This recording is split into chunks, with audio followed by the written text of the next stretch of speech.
السلام. وعلیکم السلام. کیا حال ہے بھائی جان؟ میں بول رہا ہوں فضل ہے. آپ کہاں سے ہیں؟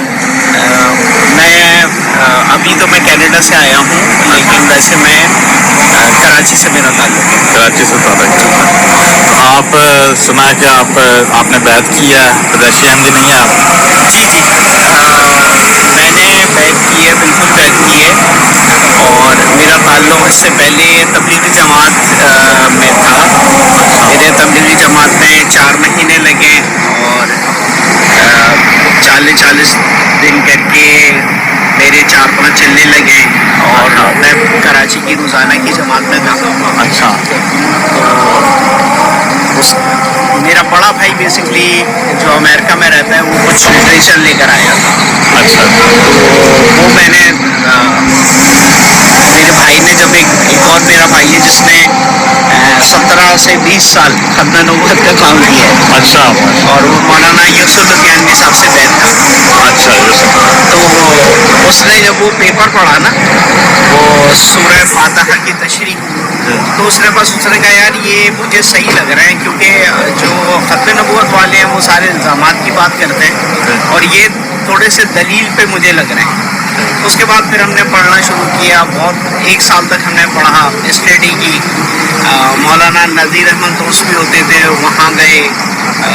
اور جو اس وقت بڑے بڑے ہمارے مولوی صاحبان ہیں ان سب کے پاس جا کے جب تحقیق کی تو پتہ چلا جماعت احمدیہ سچی ہے. پھر ہم لوگوں نے بیعت کر لی. تو اس کے بیعت کرنے کے بعد پھر کیونکہ میرے ہاتھ میں نا، میں اس علاقے کا امیر تھا، میرے ہاتھ میں تقریباً 60-70 مساجد تھیں. اچھا. جن کو میں ٹیک کیئر کرتا تھا. اور مجھے بیان کرنے کی وہ بہت اچھی تھی. میں رائے بنڈ میں تقریباً 8-10 سال رہا. اچھا. تو اس لیے وہاں پہ دشمنی بہت زیادہ ہو گئی تھی. لوگ جان کے دشمن ہو گئے تھے کہ ان کو مار دو. تو ہمارا اسٹور تھا ایک، وہ بہت اچھا چل رہا تھا. اس علاقے کا میرے خیال میں سب سے بڑا اسٹور تھا. تو وہاں پہ انہوں نے فائرنگ کر دی تھی، تو اس میں میرا چھوٹا بھائی شہید ہو گیا تھا. اور انہوں نے بھی بیعت کر لی ہوئی تھی. ہاں، ہمارے گھر میں تقریباً 35 سے 40 لوگوں نے بیعت کی. اچھا. اور میرے جو بہنوئی ہیں وہ مولانا قاسم نانوتوی کے پڑپوتے ہیں. اچھا. تو ان کا جو حلیہ تھا وہ ویسے ہی تھا. وہ احمدی ہو گئے تھے لیکن وہ ڈرتے ورتے نہیں تھے. تو ان کو 15 گولیاں لگی تھیں، لیکن وہ اللہ تعالیٰ نے ان کو بچا لیا. میرے بھائی کو، اس کو شادی کو 20 دن ہوئے تھے، اس کی شہادت ہو گئی. تو پھر جماعت نے ہمیں کہا کہ یار آپ لوگ وہاں چلے جائیں، سری لنکا چلے جائیں. پاکستان میں تو ہمارے حالات ایسے تھے کہ وہاں سارے نوکر چاکر تھے.